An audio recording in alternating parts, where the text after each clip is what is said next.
Buenas noches, compañeros, vecinos, amigos. Comenzamos una audición de jueves, víspera del 1 de mayo.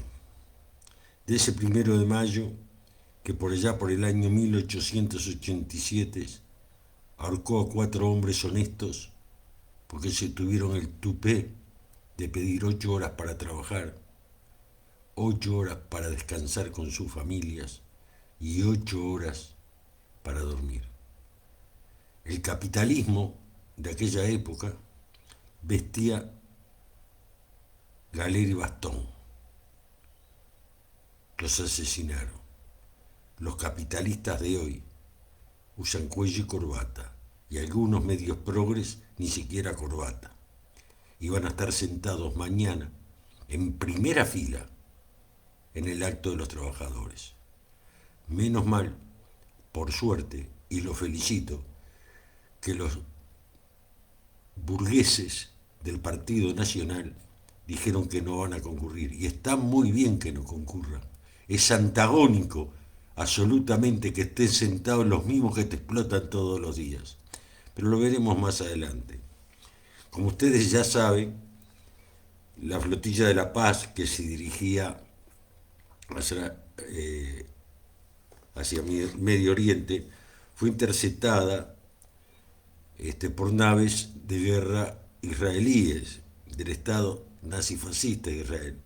En ella viajaban varios uruguayos que están detenidos, los están llevando detenidos, y yo quiero pasarles un mensaje que me mandaron en este caso. Escuchemos.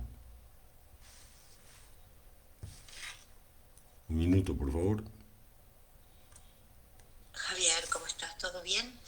Bueno, anoche en la madrugada pudimos confirmar que de los tres participantes integrantes de la flotilla de acá de la delegación uruguaya, una logró zafar del cerco, Ana, en la madrugada llegó a tierra y está bien.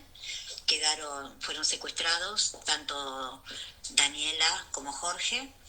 Jorge está participando en la flotilla en representación del PIT-CNT. Daniela participa en representación. Bueno, parece que las cosas no son como se quieren. Daniela participa en representación de la Coordinación por Palestina y perdimos todo contacto desde el momento del secuestro. Hay que como ponerle muy bien el ojo a este secuestro en aguas internacionales, que no es nuevo para Israel, o sea, otra vez hicieron lo mismo. Esta vez tiene un agravante enorme, que es a la gigantesca distancia que estaban de las aguas territoriales, de las supuestas aguas territoriales de Israel. Estaban a una hora prácticamente de entrar en aguas territoriales griegas cuando fue secuestrado el barco de Daniela. Estas cosas hacen que uno note que hay una cuestión distinta en el agravamiento en esta situación y nos preocupa muchísimo por cómo estén nuestros compañeros. Hemos estado hablando desde el momento del secuestro con Cancillería, se pusieron a las órdenes y empezaron a moverse, ya tanto como con la perspectiva de que había barcos cercanos a la costa griega, a ponerse en contacto con la diplomacia en el cuerpo diplomático en Grecia, como con la embajada de Israel, a los efectos de tener información de la situación.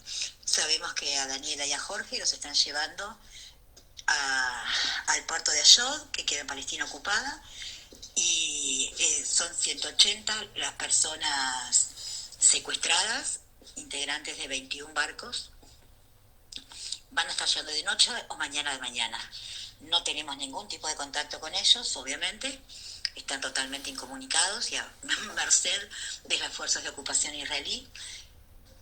Hacemos un llamado público a estar muy atentos porque es una situación muy comprometida en la que están, sin dejar en ningún momento de visualizar el por qué ellos están en esta situación. Y están en esta situación porque trataban de romper el brutal cerco que hay sobre Gaza para abrir un canal humanitario. O sea, personas comunes y corrientes, personas del pueblo de distintos países del mundo, de más de 55 países, estaban dispuestas a poner el cuerpo para hacer lo que ni los gobiernos ni las Naciones Unidas están haciendo, que es abrir un canal humanitario para empezar a suministrar alimentos, medicinas, recursos de distintos tipos para la población de Gaza. Eso es lo que no podemos perder de vista, que es por qué ellos estaban en ese lugar en ese momento. Es una opción personal, es una opción política, es una opción humana, fundamentalmente. Nosotros querríamos, en una situación como la de Gaza, que hubiera gente en el mundo dispuesta a correr ese riesgo para abrirnos un canal humanitario. Cualquier pueblo esperaría eso del resto de los pueblos del mundo, y esa es la situación en la que están ellos, y eso es lo que no podemos perder de vista en ningún momento. ¿Por qué están ahí? ¿Qué están haciendo? Los crímenes sobre el pueblo palestino, en este caso en particular sobre el pueblo gazatí, siguen adelante con total impunidad, pese al supuesto acuerdo de paz. No hubo reconstrucciones, las limpiezas y reconstrucciones que hubo son por parte de los propios gazatíes en base a los escombros que hay. No, la ayuda humanitaria que se pactó que entraba no entra prácticamente nada significativo, ¿sí? Un cuentagotas que no alcanza ni a paliar mínimamente las necesidades que están teniendo, provocadas por la hambruna, por las enfermedades que genera el cerco brutal que tiene Israel sobre Gaza. Ese era el objetivo. Y bueno, y terminó como se podía suponer, han sido secuestrados. Exigimos al gobierno israelí que respete la vida, la integridad de nuestros compañeros, que los libere. Esto es un secuestro, no es una detención, no estaban cometiendo ningún acto ilegal, estaban en aguas internacionales, yendo a Gaza, que son aguas territoriales palestinas. En ningún momento pisaron ni rozaron territorio israelí como para que pudieran sentir una amenaza. Y lo secuestraron a demasiadas millas de distancia de lo que podrían considerar las aguas territoriales israelíes como para justificar esta barbaridad. Como agravante, algunos de los barcos que atacaron no fueron secuestrados, simplemente los rompieron. Y simplemente es una forma de decir, rompieron los barcos, todo motor, timón, todo lo que pudiera permitir la movilidad del barco, así como los medios de comunicación del barco. Quedaron incomunicados, a la deriva, sin posibilidad de nada en el Mediterráneo, con una amenaza de una gran tormenta que se avecinaba, y por eso estaban buscando refugio en puerto. En esas condiciones los dejaron a los barcos. Han sido auxiliados, se pidió auxilio marino a otros barcos que se desviaran para socorrerlos. Algunos ya llegaron y otros están siendo remolcados a puerto, lo que indicaría que están todos bien. Pero la gravedad del crimen que cometió esta vez Israel es enorme. Bueno, compañeros, vecinos, ¿qué decir ante esto? Ante este atentado nuevamente de este gobierno nazi-sionista. Y hay que ser claros en estas cosas, hay que ser muy claros. Y la claridad es exigirle al gobierno uruguayo, a la Cancillería uruguaya, que llame al embajador que está acá en Uruguay y le exija la libertad inmediata, no solamente de la gente uruguaya, que son nuestros hermanos, nuestros compatriotas, sino de todos aquellos integrantes de la Flotilla de la Paz. La compañera que me hablaba era Ale. Ale pertenece a la Coordinación por Palestina y pertenece a la Global Smooth Uruguay, que es la que organizó esta organización humanitaria internacional, que es la que organizó ese viaje a Palestina, más particularmente a Gaza. Son cosas que las estamos viendo todos los días. Sabemos quién es Netanyahu, sabemos que es el principal antisionista, porque les quiero contar que mucha gente no lo sabe. Y bueno, Netanyahu no es sionista, se volvió sionista. Su papá y su papá y su abuelo eran judíos ascásicos, eran terroristas. Entonces se cambió el nombre. Y bueno, hoy es presidente de Israel con la misma metodología a nivel internacional que su papá y su abuelo, simplemente terroristas. Cuando nos tratan de antisionistas, o de antisemitas, mejor dicho, se equivocan, porque defendemos al pueblo palestino, porque condenamos totalmente la matanza y el genocidio en Gaza. Y aparte no se olviden que no podemos ser antijudío, no podemos ser, porque primero que nada el pueblo judío no es todo igual. Si somos ante el gobierno fascista de Israel. Y decía que en el caso de los palestinos, ellos también son semitas. Por lo tanto, que nadie me venga a decir que soy antisemita. Vamos a estudiar, vamos a hablar, y antes de abrir la bocaza, sin saber lo que dicen, bueno, empecemos a decir las cosas como son. Empezamos diciendo que nos manda a decir Walter, la miseria aprieta y la gente se prende de lo que sea para poder comer, y eso se lleva más al individualismo. El hacer la tuya, es verdad, Walter, esto.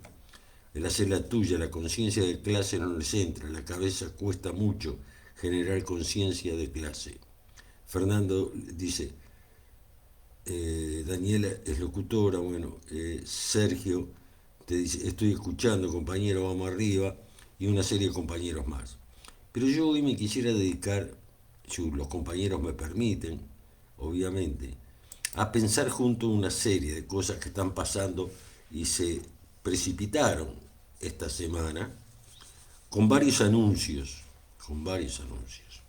Y después le voy a explicar por qué después de muchos años, realmente desde lo que se llama la apertura democrática, que no fue tal, pero digámosle así para podernos entender, yo no voy más a los 1 de mayo, pero se lo explico después.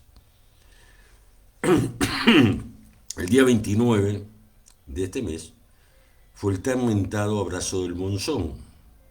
Fue donde Rivera, bancado por el imperio portugués, por el imperio brasilero, lusitano, vestido con un uniforme lusitano y con los patacones en el bolsillo, se abrazó con Lavalleja. Sí, Rivera, el genocida, el de Salsipueda, Rivera, el fundador del Partido Colorado, ese Rivera estamos hablando, se abrazó con Lavalleja. Y se llama el Abrazo del Monzón. Ese abrazo es el epílogo, el punto final de la revolución artiguista. Es la traición más grande de Artigas, aunque la sigan reivindicando las burguesías de turno. Por lo tanto, los buenos orientales, los orientales honestos, no nos importa un carajo el Abrazo del Monzón porque sabemos que fue la traición de Artigas y quién lo hizo. Después que Artigas los había logrado liberar, porque ellos estaban prisioneros en las Islas Dos Cobras, en Brasil, Artigas los había logrado liberar y Rivera, traicionando a Artigas, se vendió a la guita que le pusieron y salió nombrado conde del imperio brasilero. Y no te lo cuentan esto. Y Lavalleja salió corriendo para Buenos Aires, a la Junta Porteña, a explicarles que si no le daban guita y no cruzaba, se iban a quedar los brasileros con todo. Ellos se dieron el abrazo en el Monzón y ahí empezó otra historia de las burguesías nacionales a partir de esta gran traición al artiguismo y Artigas. Pero bueno, empezamos a charlar un poco de las cosas que te comenta la televisión y que realmente hay que profundizar sobre esas. Parecería que se está discutiendo la jornada laboral. Esa jornada laboral de achicar las horas de trabajo, y te dicen, achicamos las horas de trabajo, pero manteniendo la productividad. ¿Qué quiere decir esto? ¿Qué significa esto? Exactamente, Fernando, hay mucha gente que no lo sabe y ni escribir tenía conciencia de clase. Y hoy sí, Fernando, es así. El Mediterráneo es de estos grandes también, sí, es así. La miseria aprieta y la gente se prende de poder. Compas, después quiero terminar un cachito mi pensamiento para pensar juntos, para poderlos pensar juntos. Y darle, ya le voy a poder dar, creo que a partir del fin de mayo, porque estoy comprando un programa que va a permitir que en lugar que ustedes escriban, intervengan directamente. Los compañeros me están armando eso, el problema, les digo la verdad, es de guita, es de comprar un programa que permita en la edición hacerlos participar a todos ustedes y en lugar de escribir puedan hablar. Estamos en eso, esperamos poderlo comprar ahora para fin de mayo. Decía, ¿qué significa esto de reducir la jornada laboral con la misma productividad? Significa que los van a explotar más. Porque si yo, digamos que en 8 horas de trabajo, produzco 10 manzanas y achico la jornada laboral a 6 horas y produzco 10 manzanas, quiere decir que no es ningún alivio para el trabajador, es mucho, es el alivio para la empresa, porque va a tener 2 horas menos de luz, 2 horas menos de máquinas, pero el trabajador, que le dice vas a tener 2 horas menos de trabajo, va a tener que multiplicarse, va a tener que trabajar muchísimo más esas 6 horas para cumplir con la productividad. Son cosas para ir pensando.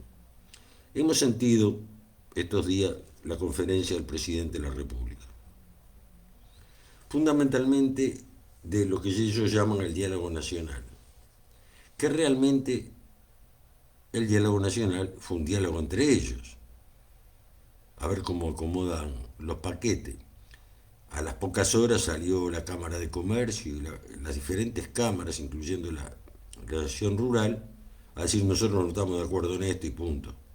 O sea que los versos que te estaban metiendo no duraron ni 4 horas. Esa es la realidad. Pero hay cosas más profundas que estas. Yo sentí al señor presidente de la República sobre el tema fundamentalmente de los 60 años para poderte retirar. Pero lo que no dijo, ¿con cuánto te podés retirar a los 40 años? Se habla de un 45% de los 10 últimos años. Entonces una persona que tiene un promedio de 30.000 pesos los últimos 10 años, ¿con cuánto se va a jubilar? Que son los más, son los más. Pero hay otra cosa del tema de las jubilaciones. Las AFAP no se tocan. Se van a poner un instrumento, se va a crear un instrumento estatal que dicen que las va a controlar. Y va a seguir a todo como está. Entonces, ahí hay que abrir un paréntesis y profundizar en eso. Yo le pido que lo piensen, compañeros. Le pido que piensen lo que estoy diciendo, porque es así. Pero hay otro tema. Ninguno, cuando digo ninguno, nadie, ningún patrón, que es lógico y comprensible, nadie que haya participado se preocupó por esos 650 millones de dólares, ahora van a ser 700 millones de dólares al año, que todos nosotros le damos al fondo de retiro, o sea, a la caja militar, para que ellos se jubilen a los 50 años, no a los 60, para que ellos cobren el salario, estando jubilados, retirados, como que estuvieran trabajando, y para que ellos cobren el aguinaldo que nosotros nunca cobramos. Entonces me pregunto, ¿qué reforma quieren hacer? ¿Cuál es lo que quieren hacer? No se puede, es indignante, porque al final a uno le ofende la inteligencia. Y es verdad lo que decía Waldemar, la miseria aprieta. Y cuando la miseria aprieta, uno se prende un clavo caliente. Pero guardémonos unos segundos para poder pensar, compañeros, hermanos, para poder pensar y decidir. Ya hablábamos de las 8 horas que van a ser 6, pero vas a tener que trabajar el doble, en realidad, para mantener la productividad. Y ahora estamos hablando de las jubilaciones y pensiones. Entonces, en un día lo que se quiere hacer una reforma, según dicen, jubilatoria, nadie, ningún diputado, ningún senador, ningún miembro del gobierno, ni el PCNT, nadie planteó, bueno, che, ¿qué vamos a hacer? Acá tenemos 700 millones. Siempre te hablan de iniquidades, siempre te hablan... ¿Y esto qué es? Claro, yo me pregunto, ¿quién se anima a meterle el cascabel al gato? Ellos tienen las armas, el pueblo no. Esa es la realidad. Entonces se trepan como un gato por un espejo para que vos te olvides de lo que yo les estoy diciendo. Compañeros, lo vuelvo a repetir, son entre 650 millones de dólares y 700 millones de dólares que los trabajadores le pasan a la caja militar para que ellos se jubilen a los 50 años. Se está discutiendo si un trabajador se puede jubilar a los 60. Digo, ¿dónde estamos parados? Y lo peor no es eso, lo peor es que nosotros lo permitimos, con nuestro silencio, que al final se vuelve complicidad. Así, nuestro silencio, nuestra quietud, el no hacer nada, se vuelve complicidad. Entonces el carnaval de ellos sigue. Y nadie dice nada, como decía la canción. Y nadie dice nada. Después te plantean el tema, otra comisión aparte, porque de comisión acá estamos llenos, de soluciones no. O por lo menos soluciones que faciliten la vida de los trabajadores, de los orientales. De comisiones estamos llenos. Había otra comisión funcionando en paralelo que llevaba el pomposo nombre de una comisión de desarrollo nacional. No han dado muchas explicaciones sobre este tema porque es difícil darlas, porque en un mundo tan interconectado, el desarrollo nacional, justamente, que ya fue entregada la mayor parte del desarrollo nacional a las corporaciones, por lo tanto no es más nacional. Hablamos de la soja, hablamos del eucalipto, hablamos de la presencia de Google, hablamos de, que eso vamos a hablarlo ahora, porque está acá hoy, hablamos de la presencia de Google. Estamos hablando de eso. ¿Y cuál va a ser el desarrollo nacional? Ah, la comunidad, el acuerdo con la Comunidad Europea. Yo les había dicho, les había comentado, que iba a ser muy difícil este tratado de llevar realmente a la práctica. En el Mercosur ya no están de acuerdo y ya se venció el plazo para ponerse de acuerdo. Vamos a ver qué hacen. Porque vos cuando te da a ver, bien clarito para que lo podamos entender todo. Porque no es fácil entender estas cosas. Y menos cuando hay poca información. La Comunidad Europea le dice al Mercosur, ustedes pueden exportar 100 kilos de carne. Ustedes, Mercosur, puede, nosotros le vamos a dejar entrar 100 kilos de carne, sin impuestos, sin nada. ¿Está? Pero ustedes se lo tienen que repartir, a ver cómo lo hacen. Y cuando empezaron a discutir cómo lo hacen, no hubo acuerdo. Porque tienen que decir, a Brasil va a exportar de esos 100, 40. Argentina va a exportar otros 40. Y quedará un 10% por Uruguay y un 10% para Paraguay. Entonces, estamos todavía en alta mar. En todo eso. Y así con cada producto. Mientras ellos nos van a mandar, por ejemplo, el vino.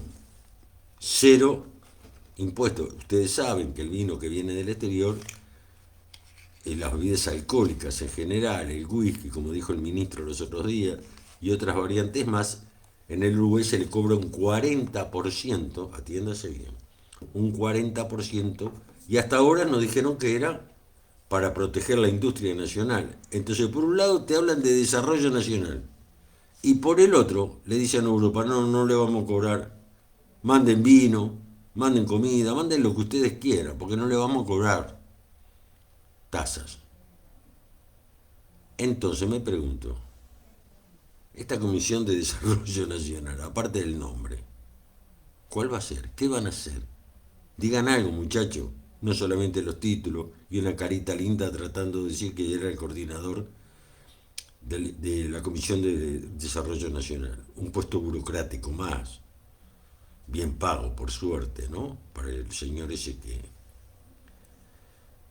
es el coordinador, ¿tá? Que es el coordinador de ese tema. Seguimos con el caso Cardama. El circo parlamentario está que arde, pero no hay problema porque yo de chiquito mi viejo me enseñó que entre bueyes no hay cornadas. Y esa es la realidad. Entre bueyes no hay cornadas, lo que hacen es cine. Está el caso Cardama, vamos a ver qué pasa. Está el caso de ACE, ya los blancos dijeron, no, nosotros queremos analizar desde el 2015. Bien, bárbaro, analicen lo que carajo quiera, porque igual no va a pasar nada. Porque si vos me dijeras, en el Uruguay hay una ley que para gente como Cipriani, que se forró los bolsillos con las ambulancias, que se llenó los bolsillos dándole la mayor parte de las tareas que pagaba ACE a el Círculo Católico, también a otros mutualistas. Si vos me dijeras, en el Uruguay hay una ley que es cuando se enriquece un diputado, un senador indebidamente, un miembro del gobierno indebidamente va preso, bueno, algo es algo, digo yo, pero no existe eso.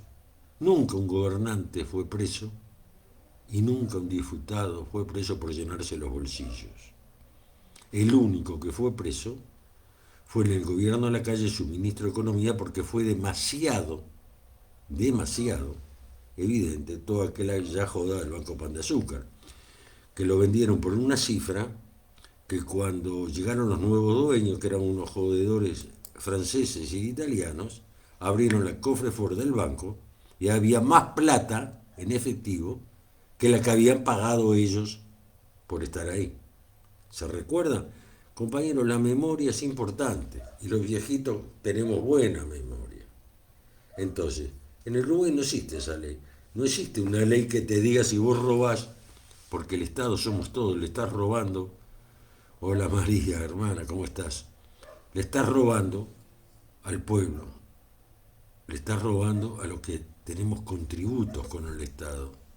A vos te obligan a pagar, pero ellos están de joda y no hay ningún problema. Total. Y así podemos seguir.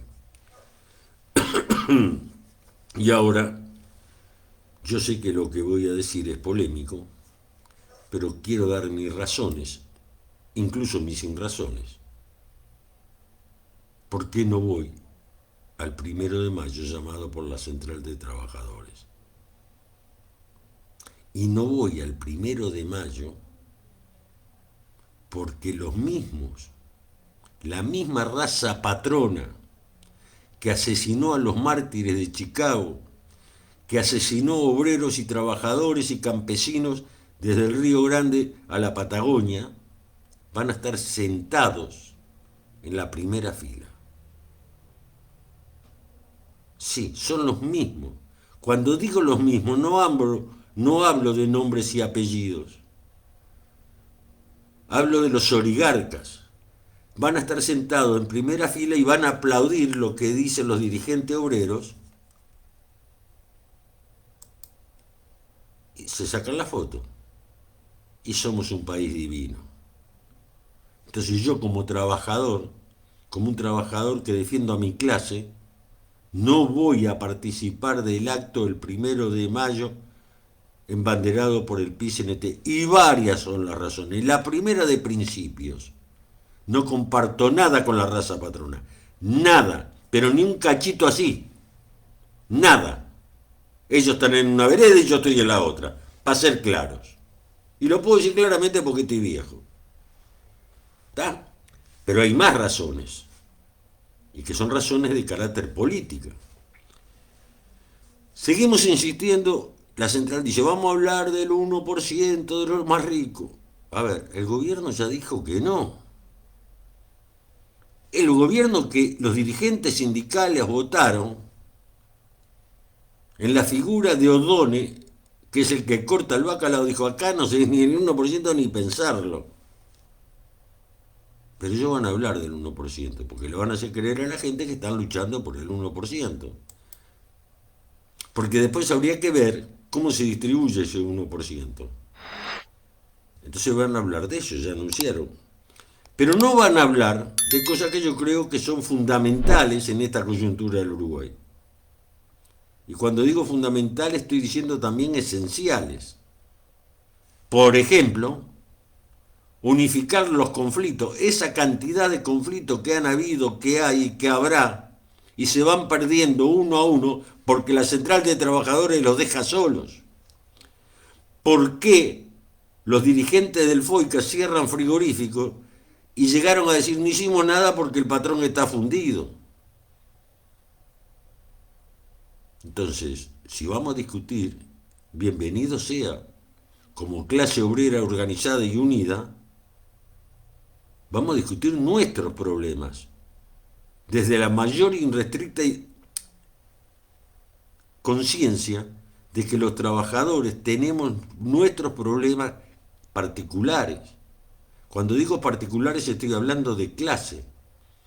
En la más estricta independencia de la clase política no tiene que haber ningún patrón y ningún político, cajetillas, sentado en la primera fila con la guardia de seguridad del PCNT para que ningún obrero los escupa ni haga nada, porque ellos están dispuestos a reprimir a los obreros que quieren decirle algo, que los quieren putear, y les pagan a los brazos gordos para que cuiden a los alcahuetes, cajetillas y oligarcas que van a tener sentados en la primera fila. Entonces yo como obrero, y si ustedes me permiten como aprendiz de revolucionario, no comparto nada, no hay lugar para sentarme a discutir con ellos. Donde están ellos no puedo estar yo. Por eso no voy al 1 de mayo, llamado por el plenario intersindical y la Convención Nacional de Trabajadores, entre otras cosas. Porque primero que nada, pasó a ser central después de la dictadura, porque los estatutos es convención, y una convención no tiene presidente, no tiene secretario. Cada gremio se representa a sí mismo en un plenario general, como era el PIT en su momento, que va a venir un compañero la próxima semana a contarnos cómo era la organización del plenario intersindical de trabajadores, que era la más amplia democracia horizontal donde los gremios participaban cada uno. ¿Y qué pasó con los viejos dirigentes que durante la dictadura se la bancaron? Salud, Héctor. Se la bancaron y organizaron sindicatos clandestinos para poder formar el plenario intersindical de trabajadores. ¿Y qué pasó cuando se abrió la democracia? Que aparecieron los viejos que venían de Rusia, de Checoslovaquia, de Francia. ¿Y qué pasó en la reunión de Buenos Aires? ¿Por qué le cedieron los puestos a ellos que volvían, si los verdaderos representantes eran ellos? Todo eso espero poderlo tener documentado para la próxima semana. Entonces, por eso, porque yo con la raza patrona no tengo nada para compartir, ni siquiera la misma habitación.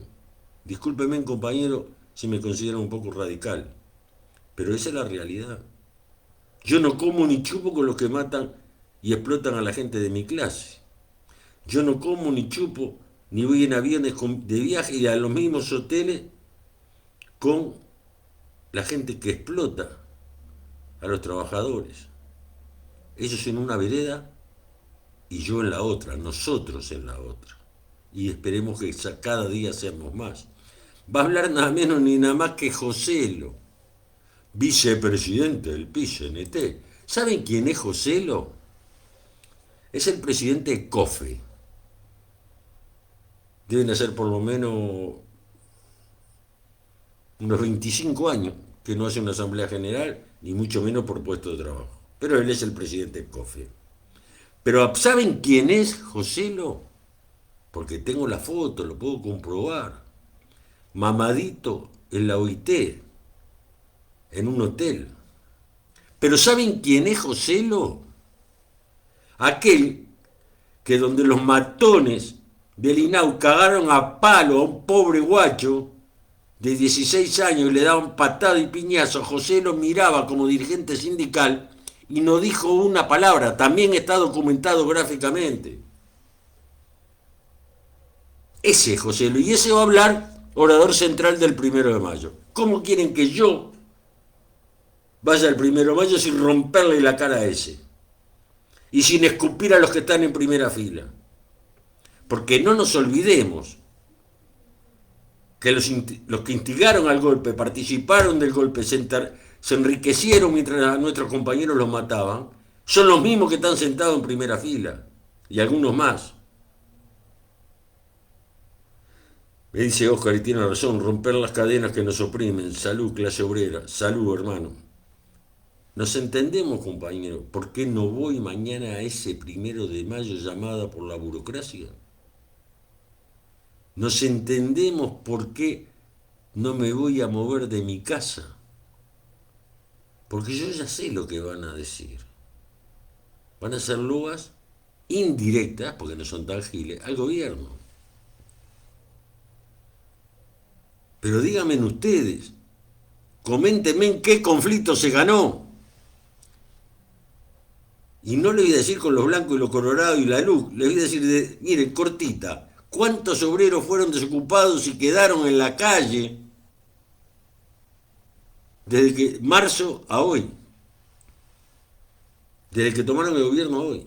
Desde que el secretario general del Partido Comunista es ministro. ¿Cuánto? Vamos a hablar. A ver, dame 2 ganados. Dame uno. No, dejá, no hagan nada, no hagan nada, nosotros nos encargamos. O sea, de la actividad sindical, y mucha culpa nuestra como trabajadores, porque hay que hacerse la autocrítica, la han convertido en un trámite administrativo. No, vamos a hablar, no haga nada, no, loco, no ocupes la fábrica, no, loco, no hagan paro, vos es peor, déjenos hablar a nosotros. Y cuando viene un sindicato fuerte,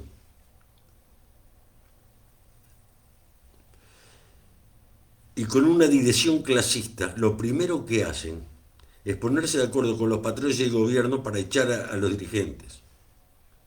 Sí, así es. Eso no lo puedo comprobar porque no soy pulguita, pero así es, porque esa es la realidad que ves. Observás la realidad y ves lo que pasa. Cerró una fábrica que era de capitales rusos en la ruta 1. Dejó a los obreros en la calle, a seguro de paro. Cuando se termine el seguro de paro, es verdad, Sergio, sí es así. Cuando termine el seguro de paro no se sabe lo que va a pasar. Y los tienen a verso y verso con que hay 4 empresas que van a comprar esa fábrica y ellos ya quedaron, pertenecen a la industria química, y ellos ya quedaron que van a tomar a todos los trabajadores. Vamos a verlo. Pero no hagan nada, ¿eh? No pongan ni un cartel, porque eso es hacerle juego a la derecha.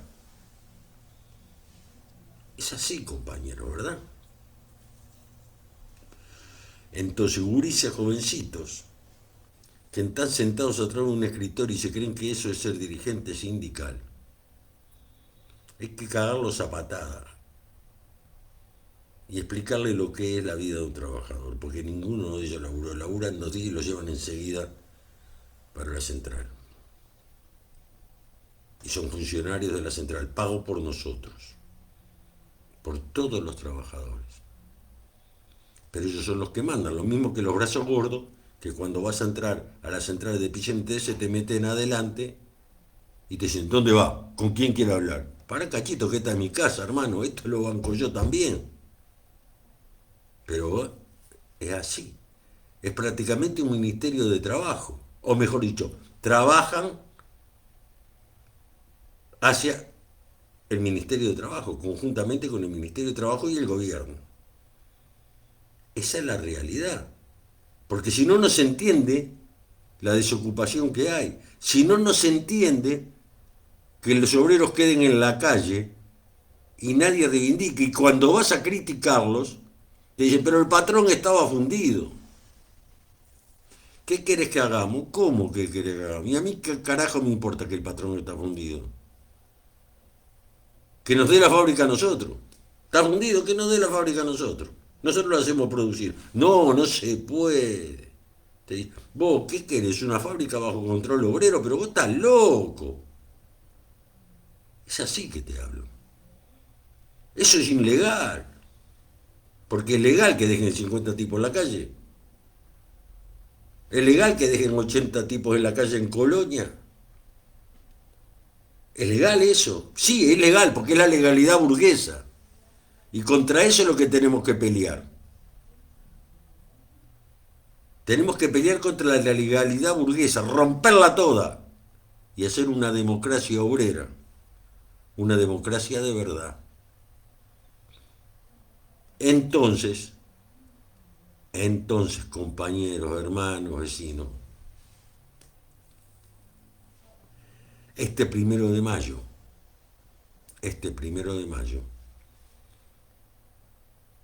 se van a vender muchos chorizos, se van a vender muchos asados. Va a hablar Joselo, va el dirigente obrero Joselo. Pero la realidad no cambia. Porque cuando Joselo se baja de ahí, como han hecho siempre hasta el último día que vivió Mujica, salían todos los dirigentes corriendo a comer el asado con la embajadora norteamericana, con los patrones, con la Cámara de Industria, y mientras comían asado en el Quincho de Varela, porque Mujica los había invitado, arreglaban las cosas. ¿Me entienden cómo es la cosa? El único que no es santo de mi devoción por otras causas, entre otras porque es patrón, fue Richard Reed. Que llegó un momento que el Richard le dijo, donde sigan yendo a comer al asado del Pepe con la embajadora norteamericana y con los patrones, la Cámara de Industria, la Federación Rural, yo le agarro los camiones, que él era dueño de camiones, porque él tenía reparto de la cerveza, creo que lo tiene todavía, ¿tá? Y les hago una manifestación en la puerta del Quincho Varela. Entonces ya chicaron, vos Richard, no te calentés que te... No, le dijo Richard, ya así, porque te hablaban en el 1 de mayo, compañeros, y estaban los coches preparados para irse rapidísimo al Quincho Varela, no fueran a llegar tarde. Y ahí tomaban whisky y compartían mantel. Bueno, no es así. Con la embajadora norteamericana o con cualquier otro embajador, o con cualquier asociación rural. No es así, compañero, es diferente. ¿Saben cómo es? Yo les voy a contar cómo es. Yo les voy a contar lo que pasó durante la dictadura. Durante la dictadura, una de las públicas fábricas ocupadas que había era Funza. Y fue Cristi en persona. Primero la rodearon con tanquetas. Y Cristi, el general Cristi, el golpista, el reverendo hijo de 7000 putas, y ojalá lo hayan enterrado al revés, cosa que si quiere salir se entierre más. La única lástima que tengo es que murió en la cama, tranquilo. Fue con el megáfono y llamó, Duarte, Duarte, salga, no va a pasar nada, quiero hablar con usted, Duarte. Y los compañeros de la fábrica le dijeron, vos salí a ver qué quiere este.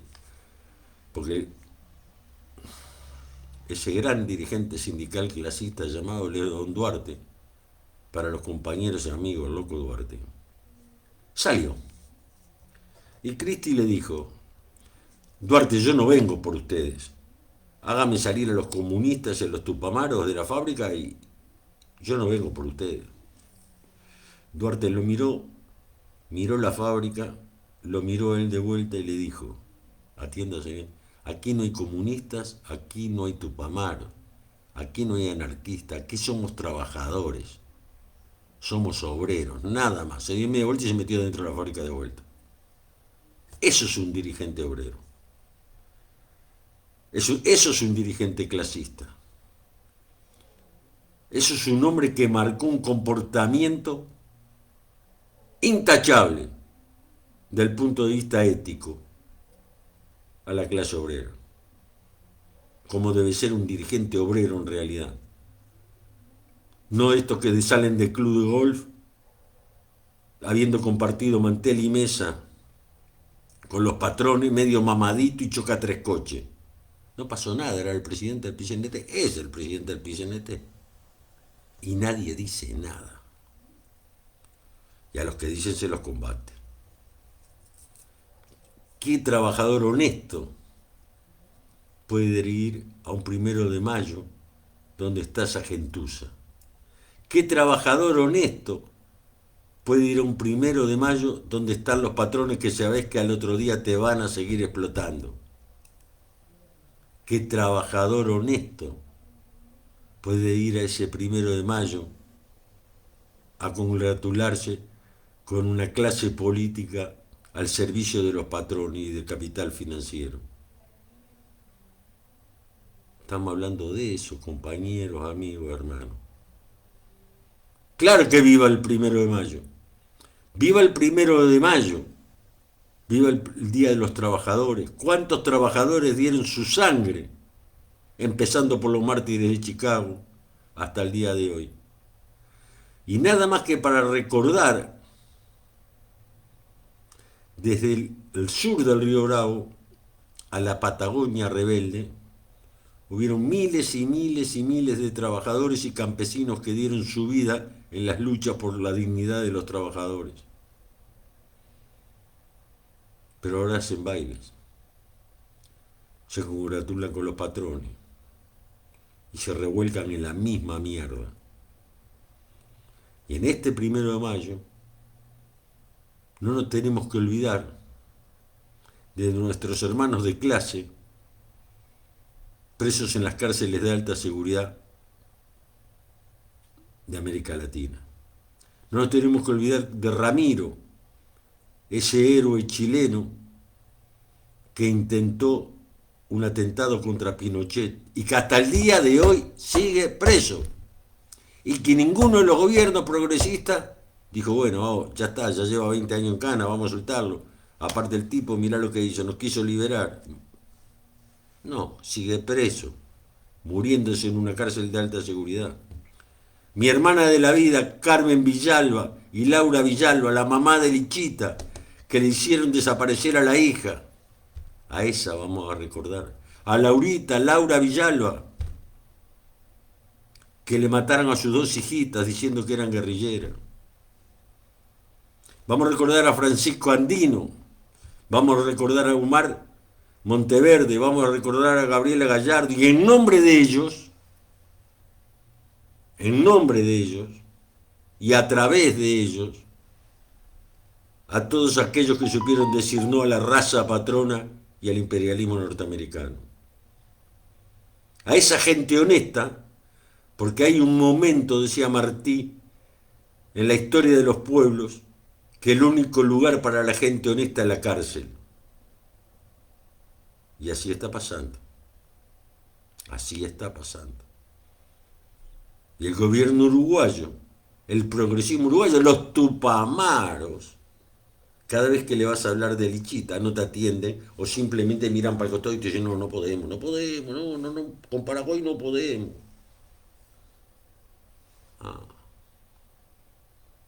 Y con eso voy a ir al 1 de mayo yo. Con eso vamos a ir al 1 de mayo. Compañeros, hermanos, hace 54 minutos que estoy hablando y le estoy dando mucho a la lengua. Y les pido disculpas. Quise tirar algunos pensamientos, no para que estén de acuerdo conmigo. No quiero que estén de acuerdo conmigo. Simplemente para que los piensen. y capaz que pensándolo en algo puedo tener razón. Por lo tanto, hermanos, les digo como les digo siempre, arriba los que luchan y no transan, ni transan con los que transan, como decía el viejo. Salud 1 de Mayo, hasta la victoria siempre y hasta el próximo jueves. Gracias por estar ahí.